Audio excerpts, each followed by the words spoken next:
అష్టాదశ పురాణములు గరుడ పురాణం ఆచారకాండ 58 గయా మాహాత్మ్యము శ్రాద్ధాది కర్మల ఫలము. వీడియో చేసినవారు కంచి త్యాగరాజులు. గయా మాహాత్మ్యము శ్రాద్ధాది కర్మల ఫలము. గయా మాహాత్మ్యాన్ని వింటే చాలు, ఇక్కడ భుక్తికి అక్కడ ముక్తికి లోటుండదు. ఇది పరమ సారస్వరూపం. పూర్వకాలంలో గయా నామకుడగు అసురుడొకడు ఆ ప్రాంతంలో దేవతలను దగ్ధం చేయడానికేమో అన్నట్లుగా ఘోరతపము నాచరించసాగాడు. లోకాలు ఆ వేడికి భగభగ మండిపోసాగాయి. దేవతలు విష్ణువునాశ్రయించగా ఆయన ఆ దానవుడు తపస్సులో లేని విరామ సమయంలో గదాధరుడే వచ్చి వానిని సంహరించాడు. ఆ గయాసురుని అద్భుత తపశ్శక్తి వల్ల అది గొప్ప పుణ్యక్షేత్రమే విలసిల్లింది. స్వయంగా శ్రీ మహావిష్ణువే గదాధారియే అక్కడ నివసిస్తూ అక్కడికేతించిన వారికి ముక్తిని ప్రసాదిస్తూ ఉంటాడు. గయాసురుని విశుద్ధ దేహంలోనికి త్రిమూర్తులు ప్రవేశించి అతని జన్మని, అతని పేరిట తామే వెలయించిన గయని మరింత పవిత్రం చేశారు. ఈతని దేహమే ఈ పుణ్యక్షేత్ర రూపంలో ఉంటుంది. ఇక్కడ భక్తి పురస్సరంగా స్నాన, యజ్ఞ, శ్రాద్ధ, పిండదానాది కర్మలను చేయువారు నరకానికి వెళ్లరు. పైగా స్వర్గంగాని బ్రహ్మలోకంగాని చేరుకుంటారు అని శ్రీ మహావిష్ణువు కట్టడి చేశాడు. సాక్షాత్తు బ్రహ్మదేవుడే ఈ గయాతీర్థం సర్వశ్రేష్టమనే జ్ఞానం కలిగి ఇక్కడొక యజ్ఞం చేశాడు. దాని నిర్వహణలో తనకు సాయపడిన ఋత్విక్కులైన బ్రాహ్మణులను ఆయనే స్వయంగా పూజించాడు. అంతేకాక ఈ క్షేత్ర సందర్శకుల అవసరాలను తీర్చడానికి ఇక్కడ రసవతి అను తీయటి తేట నీటిని ప్రసాదించే నదిని, లోతు దొరకని నూతిని, మరిన్ని జలాశయాలను, భక్ష్య, భోజ్య, ఫలాదులనిచ్చే ప్రకృతిని, మరొక కామధేనువుని సృష్టించాడు. చివరగా తనచే పూజించబడిన విద్వద్ బ్రాహ్మణులకు 5 క్రోసుల వైశాల్యంలో వ్యాపించియున్న ఈ క్షేత్రాన్ని దానం చేసి వెళ్లాడు. 5 క్రోసులంటే నేటి లెక్కలో 15 కిలోమీటర్లు. సభవేత్న 1 ఏకవీరాదేవి వేరు. కాని ఆ బ్రాహ్మణులు అశ్రమగా వచ్చిన ధనాదుల వల్ల బద్ధకస్తులైపోయి కర్మలను తగ్గించారు. బ్రహ్మకు కోపం వచ్చి ఇలా శపించాడు: బ్రాహ్మణులారా, మీరు మీ కర్తవ్యాన్ని మణచారు కాబట్టి ఇకపై ఇక్కడ కామధేను ఉండదు. మీ నుండి 3వ తరం నాటికి మీ వైదిక పాండిత్యం, బ్రహ్మజ్ఞానం, ధనం ఇవేమీ మిగలవు. ఈ పర్వతాలు రాతి పర్వతాలుగానే మిగిలిపోతాయి, భక్ష్య భోజ్య ఫలదాయకాలు కాకుండా పోతాయి అని శపించడంతో బ్రాహ్మణులు పశ్చాత్తప్తులై వేడుకోగా ఈ క్షేత్రంతోబాటు మీరు అభివృద్ధి చెందుతారు.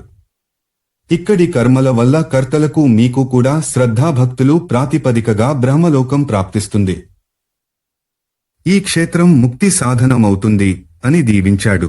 బ్రహ్మజ్ఞానం గయాశ్రాద్ధం గోగృహే మరణం తథా వాసః పుంసాం కురుక్షేత్రే ముక్తిరేషా చతుర్విధ.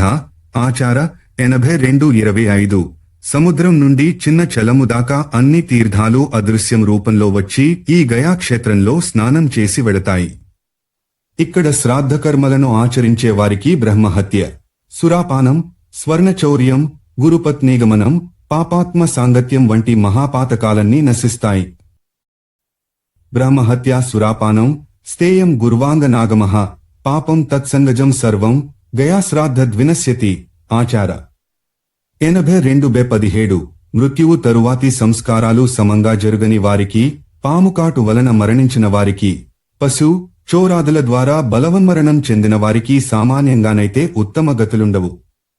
కాని వారి వారసులు వారికి గయలో శ్రాద్ధాది కర్మలు శాస్త్రోక్తంగా చేస్తే ఆ పుణ్యం వల్ల బంధన ముక్తి కలిగి స్వర్గం ప్రాప్తిస్తుంది. గయలో పిండ ప్రదానం ద్వారా కలిగే సత్ఫలితాలు 100 కోట్ల సంవత్సరాలు చెప్పినా తరగవు. కీకట దేశంలో గయ పుణ్యశాలి.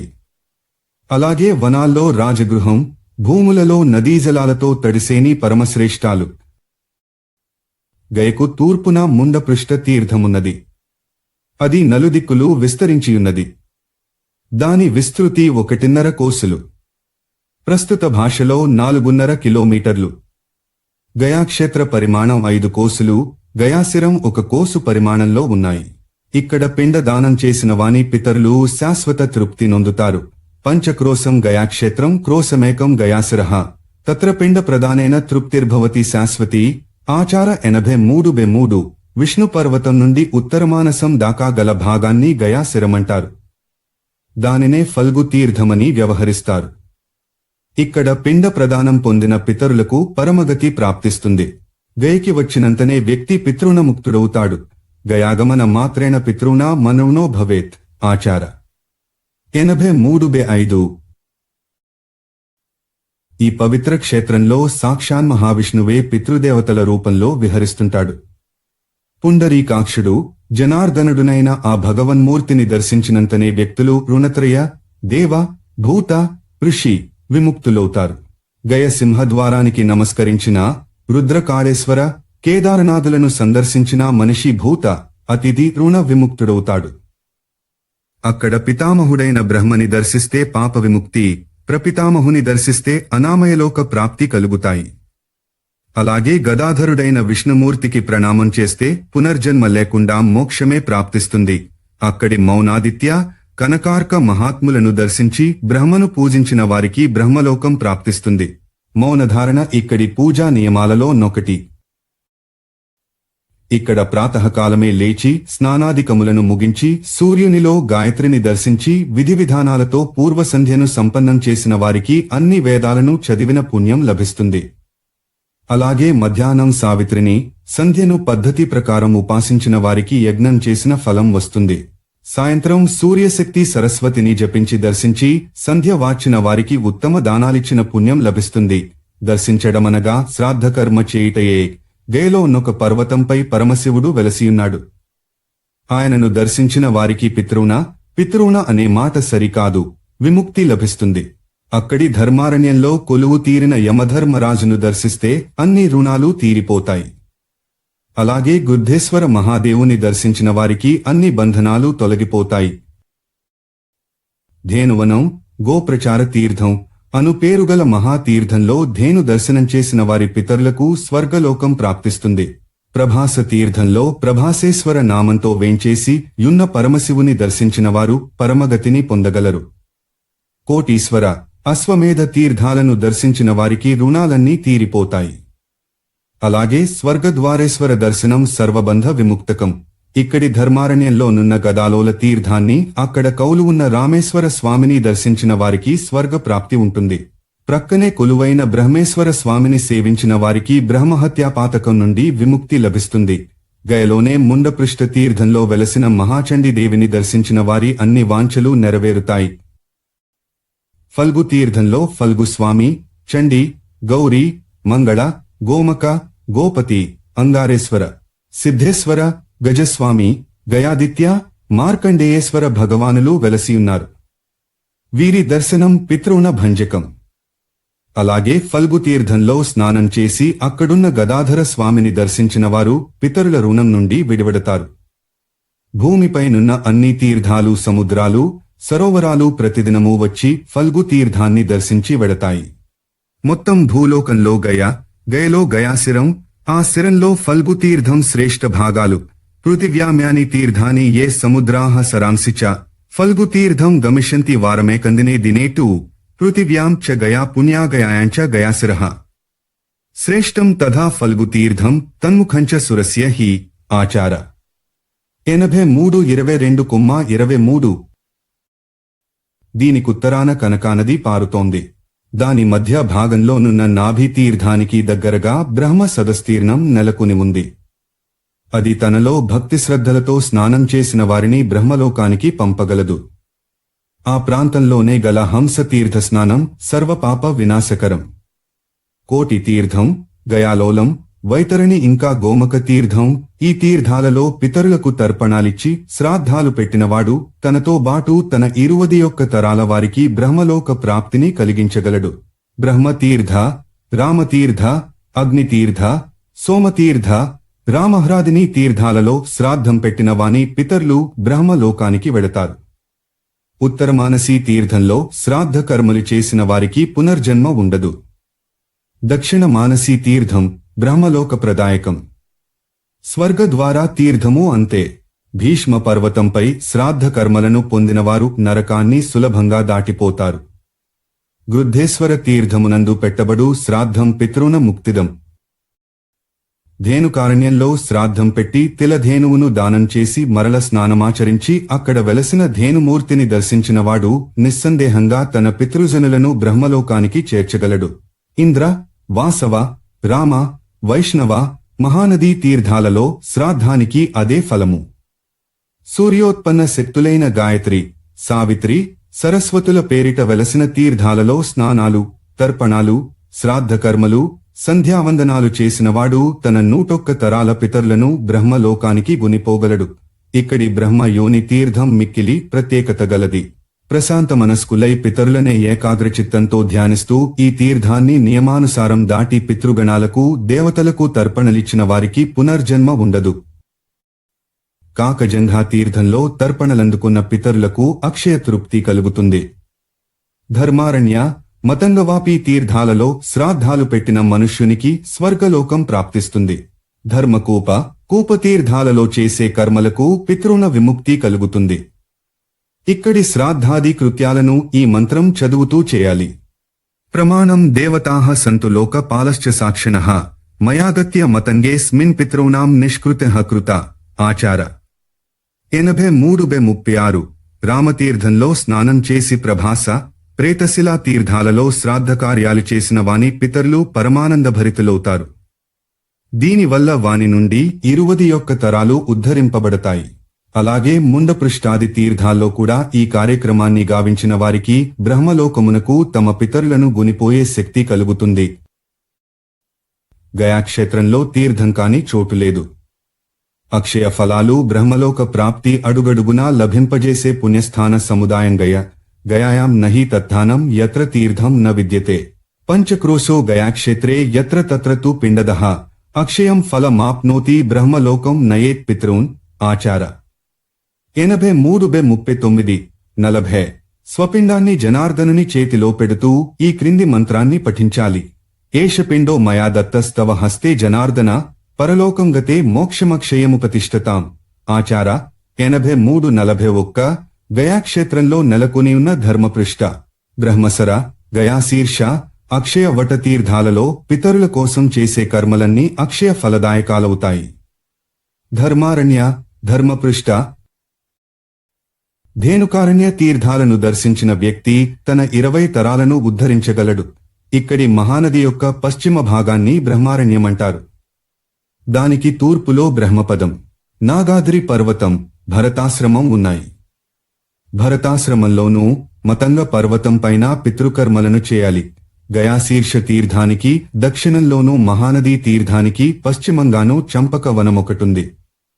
అందులో పాండుశిలయను తీర్థముంది. ఆ తీర్థంలో తదియనాడు పెట్టే శ్రాద్ధం పరమ ప్రశస్తం.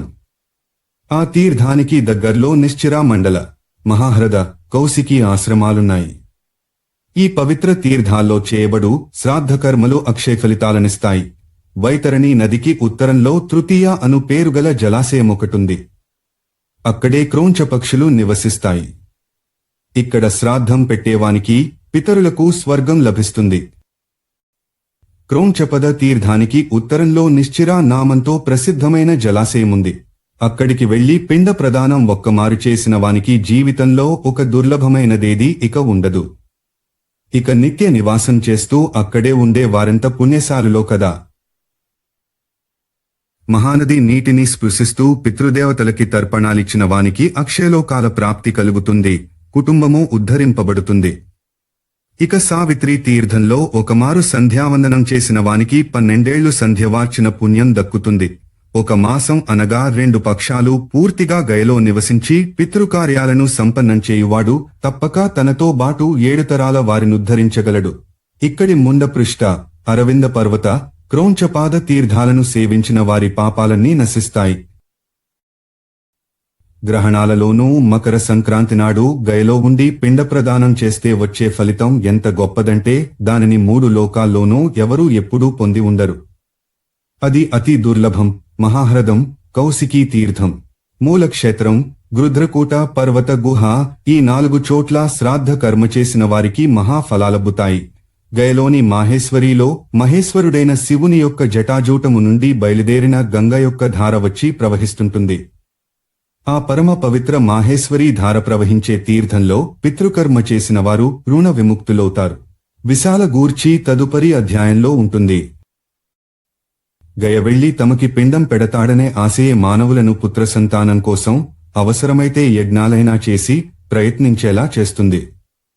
గయకి వచ్చిన పుత్రుల వైపు లేదా పిండాధికారుల వైపు పితరులు గొప్పగా మురిసి చూస్తుంటారు. ఇక మనకి నరక భయం లేదనే ధీమా వారి మనసంతటా నిండి ఉంటుంది. గయా ప్రాప్తం సుతందృష్ట్యా పితృనా ముత్యవో భవేత్ పద్భ్యామపి జలం స్పృష్ట్వా అస్మభ్యం కిల దాస్యతి ఆచార 83-60. స్వంతపుత్రులు పిండాధికృతులైన వారే కాక అన్య వంశజులు కూడా మృతుల నామ గోత్రాలను చదివి శ్రాద్ధకర్మలను చేయవచ్చును. గయలోని గయాకూపమను పేరుగల పవిత్ర తీర్థంలో ఎవరి పేరిట పిండ ప్రదానము చేస్తే వారికే అందడమేగాక వారికి శాశ్వత బ్రహ్మగతిని కూడా ప్రాప్తింపజేస్తుంది. ఆత్మజోవా తథాన్యోవా గయాకూపే యదా తదా యన్నాంనా పాతయేత్ పిండంతం నయేద్ బ్రహ్మ శాశ్వతం ఆచార 83-61. గయలోని కోటి తీర్థాన్ని దర్శించిన వానికి విష్ణులోక ప్రాప్తి కలుగుతుంది. ఆ క్షేత్రంలోనే ముల్లోకాలలోనూ పేరున్న వైతరణి అను నది గలదు. అది గయలో పితరులకు ఉత్తమ గతులను కలిగించడానికే బ్రహ్మచే భూమిపై అవతరించబడింది.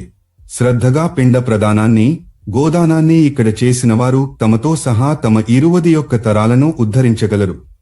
యా సా వైతరణీ నామ త్రిషు లోకేషు విసృత సావతీర్ణా గయాక్షేత్రే పితॄణాం తారణాయ హి ఆచార 83-62. గయాతీర్థ యాత్రికులు బ్రాహ్మణులకు భోజనాలు పెట్టదలుచుకున్నప్పుడు అక్కడ ఒకప్పుడు బ్రహ్మయజ్ఞం చేసినప్పుడు ఋత్విక్కులుగా వరించిన బ్రాహ్మణులకే అనగా ఆ సంతతి వారికే భోజనాలు పెట్టాలి. ఆ బ్రాహ్మణులు గయలో బ్రహ్మపద సోమపానక తీర్థాలలో ఉంటారు. ఆ తీర్థాలు బ్రహ్మదేవునిచే నిర్మింపబడినవి. ఈ బ్రాహ్మణులను పూజిస్తే పితరులు స్వయంగా తామే పూజింపబడినట్లుగా భావించి తృప్తులవుతారు. గయా తీర్థంలో హవ్యక వ్యాధి పక్వాన్నాల ద్వారా అక్కడి బ్రాహ్మణులను విద్యుక్తంగా సంతుష్టపరచాలి. గయలో వృషోత్సర్గం ఎద్దును స్వేచ్ఛగా వదిలివేయుట చేసిన వారికి 100 అగ్నిష్టోమయజ్ఞాలు చేసిన ఫలం దక్కుతుంది. ఇక్కడ స్వపిండం వేసుకోవచ్చు. అది తిలరహితంగా ఉండాలి. అన్యులకు వేయవచ్చును. ఆత్మన్నో పి మహాబుద్ధిర్గయాయాంతు తిలైర్వినా పిండ నిర్వాపణం కుర్యాదన్వేషామపి మానవః ఆచార 83-69. ఒక వ్యక్తి తన జాతికి చెందిన ఎంతమంది పితరులకైనా బంధుబాంధవులకైనా మిత్రులకైనా గయాభూమిలో విధిపూర్వకంగా పిండ ప్రదానాలను చేయవచ్చును. ఇక్కడి రామతీర్థంలో స్నానం చేసిన మనుష్యునికి 100 గోదానాల ఫలం దక్కుతుంది. మతంగా వాపిలో స్నానం చేస్తే సహస్ర గోదానాల ఫలం దక్కుతుంది. నిశ్చిరా సంగమంలో స్నానం చేసినవాడు తన పితరులను బ్రహ్మలోకానికి గొనిపోగలడు. వశిష్ఠాశ్రమంలో స్నానం చేసిన వానికి వాజపేయ యజ్ఞఫలం లభిస్తుంది. మహాకాశికి తీర్థంలో నివాసముంటే అశ్వమేధ యజ్ఞఫలం దక్కుతుంది. బ్రహ్మ సరోవరానికి దగ్గర్లోనే అగ్నిధారా నది ప్రవహిస్తోంది. ఈ ప్రసిద్ధ నది మొత్తం ప్రపంచాన్నే పవిత్రీకరించగలదు. దీనికి కపిలేని మరో పేరు కూడా ఉంది. ఇక్కడ స్నానం చేసి పితరులకు శ్రాద్ధ కర్మలు నిర్వర్తించిన వానికి అగ్నిష్టోమయజ్ఞ ఫలం లభిస్తుంది. కుమారధారలో శ్రాద్ధకర్మ చేసిన వానికి అశ్వమేధయాగ ఫలం దక్కుతుంది. అక్కడ వెలసిన కుమారదేవుని దర్శించి పూజించి ప్రణామ నివేదనలు చేసిన వారికి మోక్షం లభిస్తుంది. సోమకుండ తీర్థంలో స్నానం చేస్తే సోమలోక నివాసం అబ్బుతుంది. సంవర్త వాప్యను తీర్థంలో స్నానమాచరించి పిండదానాలు చేసిన వారు సర్వసౌభాగ్య ప్రాప్తి నొందుతారు. ప్రేతకుండ తీర్థంలో పిండ ప్రదానం చేసిన వారికి అన్ని పాపాల నుండి విముక్తి కలుగుతుంది. దేవనది, లేలహాన, మధన, జానుగర్తకాది ఇతర గయాంతర్గత తీర్థాలలో పిండ ప్రదానం కూడా పితరులను ప్రీతులను చేస్తుంది. అలాగే ఇక్కడి వసిద్ధేశ్వరాది దేవతలను శాస్త్రోక్తంగా పూజించి ప్రణామం చేసిన ప్రాణుల రుణాలన్నీ తీరిపోతాయి. అధ్యాయాలు 82-83. అష్టాదశ పురాణములు. గరుడ పురాణం. ఆచారకాండ 58. గయా మాహాత్మ్యము. శ్రాద్ధాది కర్మల ఫలము. వీడియో చేసినవారు కంచి త్యాగరాజులు.